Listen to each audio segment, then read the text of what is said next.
आइए आइए, बस बस बस, छूना नहीं है, मैं अछूत आदमी है, ना छू।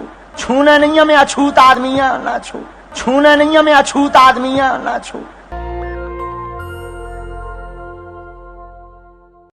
ये वीडियो सुना आपने, जीवन अछूत, नहीं समझ में आया? चलिए एक बार फिर से देखिए। आइए आइए, बस बस बस, छूना नहीं है, मैं अछूत आदमी है, ना छू। छूना नहीं है, मैं अछूत आदमी है, ना छू। छूना नहीं है, मैं अछूत आदमी है, ना छू। 5 सेकेंड का वीडियो है, लेकिन जब इसकी पूरी कहानी आप सुनेंगे तो दहल जाएंगे, हिल जाएंगे। ये शख्स धीरेन्द्र शास्त्री है, बागेश्वर धाम नाम का मंदिर चलाता है मध्य प्रदेश के छतरपुर में। इससे पहले भी ये बदनाम हो चुका है जब ये कह रहा था कि मुसलमानों के घर पर बुलडोजर चला देंगे। अब ये कह रहा है कि जीवन हो, तुम दूर रहो, अछूत हो, फिर पैर हटा लेता है।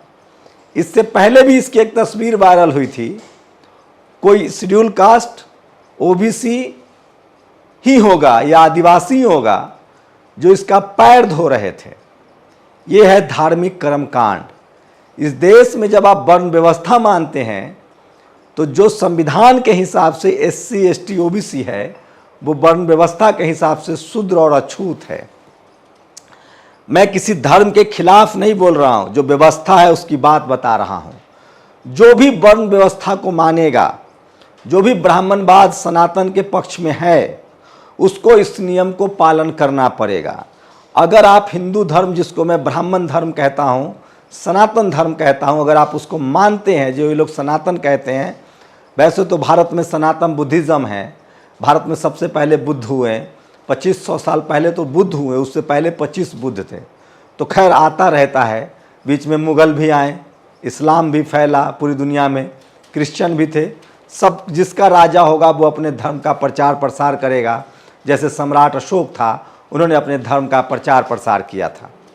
सोचिए, आदमी सरेआम कह रहा है अछूत, पनिशेबल ऑफेंस है। आप किसी को इस तरह से जाति सूचक शब्द नहीं कह सकते हैं, खासकर उन लोगों के साथ जिनके साथ अनटचेबिलिटी हुई है, जिनके साथ अछूतपन का व्यवहार हुआ है, उसको आप अछूत नहीं कह सकते हैं। अब सोचिए, वो कौन लोग हैं जो हिंदू कहते हैं खुद को? वो कौन लोग हैं जो धर्म के नाम पर आपसे वोट मांग रहे हैं? और इस साधु ने बिल्कुल सही कहा है। कम से कम इस धीरेन्द्र शास्त्री नाम के इस कथावाचक को इनाम देना चाहिए। इसको कम से कम स्वागत करना चाहिए कि कम से कम इसने अपने मन की बात जुबान पर तो लाई। सच ये है कि जो इस देश में जातिवादी हैं, मनुवादी हैं, ब्राह्मणवादी हैं, वो सचमुच एससी एसटी ओबीसी से नफरत करते हैं आरक्षण की वजह से। एससी एसटी ओबीसी माइनॉरिटी से नफरत करते हैं आरक्षण की वजह से। मुसलमानों से नफरत करते हैं ऐसे लोग धर्म की वजह से। आप कल्पना कर सकते हैं कि एक सरेआम मंच पर किसी को अछूत कहना। लेकिन मैं फिर कह रहा हूं, जब तक हम लोग फूले पेरियार अंबेडकर की बात नहीं मानेंगे। फूले साहब ने क्या कहा था? विद्या बिन गति गई, गति बिन मति गई, मति बिन व्यापार गया, व्यापार बिना तुम शूद्र कहलाए। पेरियार ने क्या कहा है? मैं उस धर्म को लात मारता हूं जो धर्म मुझे नीच कहता है। आप बताइए, मुझे आप अछूत कहेंगे, नीच कहेंगे, मैं उस धर्म को मानूंगा? सोचिए, जिस धर्म में है रतनलाल, उन्होंने एक ऐतिहासिक इतिहास के प्रोफेसर हैं। मस्जिद में एक पत्थर मिली है, अभी वो तय नहीं हुआ है कि वो शिवलिंग है। उस पर उन्होंने अपनी प्रतिक्रिया दी, जेल जाना पड़ा। हम लोग रिपोर्टिंग कर रहे थे, हमारे रिपोर्टर के साथ मारपीट हुई, हमारे साथ भी बदसलूकी हुई। सोचिए हो क्या रहा है इस देश में। एससी एसटी ओबीसी माइनॉरिटी के लोग अभी भी अपनी बात कहना शुरू नहीं किए हैं, तो इस तरह का रिएक्शन है। सोचिए, बाबा साहब महान क्यों हैं? बुद्ध महान क्यों हैं? उस दौर में बुद्ध अकेले थे जो बात कर रहे थे और लड़ रहे थे। कबीर साहब महान क्यों हैं? क्योंकि उस दौर में वो अकेले बात कर रहे थे, समूह में बात नहीं हो रही थी।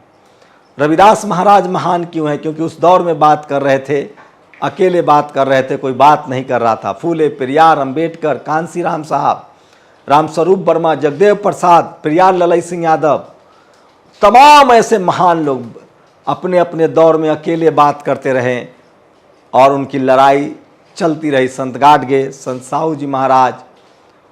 आज भी सोचिए 21वीं सदी में जब हम पढ़ लिख गए हैं, हमारे पास कम्युनिकेशन है, उसके बाद भी हम अपनी बात नहीं रख पा रहे हैं, इसलिए हम अकेले पढ़ते जा रहे हैं। वो तो शुक्र है सोशल मीडिया का जो आज काफ़ी संख्या में है और हम अपनी बात कर पा रहे हैं। तभी ऐसे पाखंडियों की पोल खुल रही है जिनके मन में जाति व्यवस्था किस तरह से बैठा हुआ है। आप कल्पना कीजिए, ये कह रहा है कि तुम अछूत हो, तुम दूर रहो। फिर से देखिए वीडियो। आइए आइए, बस बस बस, छूना नहीं है मैं अछूत आदमिया ना छू, छूना नहीं है मैं अछूत आदमिया ना छू, छूना नहीं है मैं अछूत आदमिया ना छू। ये कह रहा है तुम अछूत हो, तुम दूर रहो। मुझे नहीं पता बागेश्वर धाम मंदिर का ये पुजारी जो जाति से ब्राह्मण है, जनरल कैटेगरी का है संविधान के हिसाब से, अगर ये वर्ण व्यवस्था को मानता है जो कि साफ दिख रहा है, जो इसका रोजी रोटी है कथा बाँचना, तो वर्ण व्यवस्था के हिसाब से ये ब्राह्मण है। और जिसको ये अछूत कह रहा है वर्ण व्यवस्था के हिसाब से, वो तो या तो शख्स SC शेड्यूल कास्ट होगा संविधान के हिसाब से, या शेड्यूल ट्राइब होगा, या फिर OBC होगा। और वर्ण व्यवस्था के हिसाब से यह आदमी शूद्र होगा या अछूत होगा। अब आपको तय करना है कि आप शूद्र अछूत बने रहना चाहते हैं, नीच बने रहना चाहते हैं, या आप अपने विरासत की तरफ लौटना चाहते हैं जिसमें सबको इक्वालिटी, फ्रेटर्निटी, समानता का संविधान सम्मान दिया गया है। अगर जीवन में धर्म जरूरी ही है तो आप बुद्ध को पढ़िए, बुद्धिज्म को पढ़िए, जहाँ सबको बराबरी का अधिकार मिला है। आप गुरु नानक साहब को पढ़िए, उन्होंने कहा है नो रेस नो कास्ट। तो मैं फिर कह रहा हूं कि इस देश में वो कौन लोग हैं जो जाति के नाम पर भेदभाव कर रहे हैं। कौन किस धर्म में जाति के नाम पर वर्ण व्यवस्था है। और ये मैं नहीं कह रहा हूं, ये शख्स की सोचिए। और आप कह सकते हैं कि ये इसकी व्यक्तिगत राय है। अगर इसकी व्यक्तिगत राय है तो क्या इसे कथावाचक होने का अधिकार छीन लिया जाएगा? क्या इसे कानूनन रूप से सजा नहीं मिलनी चाहिए? और क्या इस देश का पूरा हिंदू समाज इसका बहिष्कार करेगा?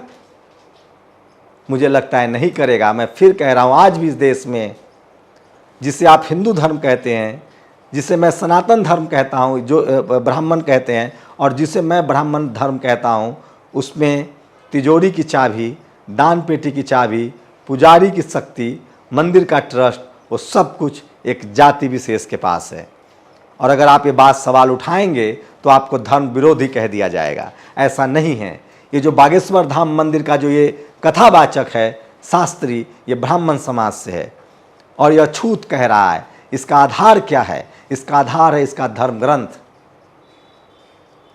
वर्ण व्यवस्था में अछूत और शूद्र है। अगर आप उस वर्ण व्यवस्था को मानते हैं तो उसको झेलना पड़ेगा। आपकी प्रतिक्रिया बहुत ज़रूरी है। शुक्रिया। नेशनल दस्तक की आपसे गुजारिश है कि अगर इसको बचाना चाहते हैं तो नेशनल दस्तक को सब्सक्राइब करने के लिए रेड कलर के सब्सक्राइब बटन को दबाएं, फिर बेल आइकन की घंटी दबाएं। नेशनल दस्तक को बचाने के लिए बहुत ज़रूरी है कि हर खबर को शेयर करें, लाइक करें, कमेंट जरूर करें।